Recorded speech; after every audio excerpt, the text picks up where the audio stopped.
জয় রাধে। জয় রাধে। নমস্কার গুরুদেব। বলছি যে গুরুদেবকে চরণে কি তুলসী দেওয়া যায়? আচ্ছা, আপনি কোথা থেকে এসেছেন? মানে নদিয়া থেকে এসেছি। নদিয়া। ওরে জোরদার তালি। নাম কি আপনার?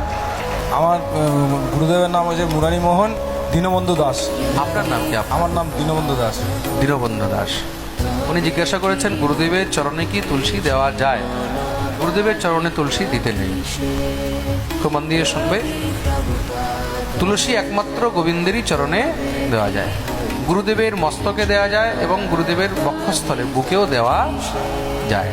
গুরুদেবের বুকে দিতে কোনো দোষ নেই, গুরুদেবের মস্তকে দিতেও কোনো দোষ নেই, কিন্তু তুলসী কখনো গুরুদেবের চরণে দেওয়া যায় না। গুরুদেব গোবিন্দ তুল্য, কিন্তু গোবিন্দ নয়।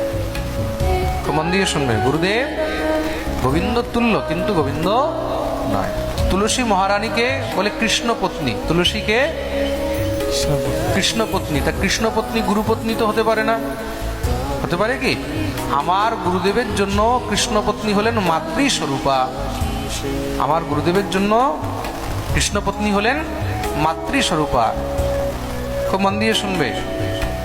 বৃন্দায়ই তুলসী দেব্যই চ প্রিয়ায়ই কেশবস্য চ। কেশবের প্রিয়া তুলসী, অন্য কারোর প্রিয়া নয়। তুলসী ভোলা বাবার প্রিয় নয়। তুলসী ইন্দ্রের চন্দ্রের কারোর প্রিয় প্রেয়সী নয়। প্রিয় আলাদা জিনিস আর প্রেয়সীও আলাদা জিনিস। বুঝতে পেরেছেন?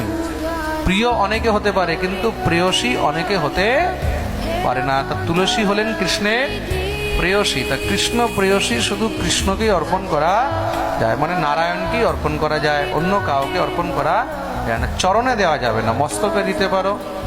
যেরকম আমরা গলায় তুলসীর মালা পড়ছি, তদ্রূপ মাথায় দেওয়া যায়, বক্ষস্থলেও দেওয়া যায়। কোনো বৈষ্ণব গুরু কখনো এই আদেশ করতেই পারে না যে আমার চরণে তুমি তুলসী দেবে। প্রেম সে বলো।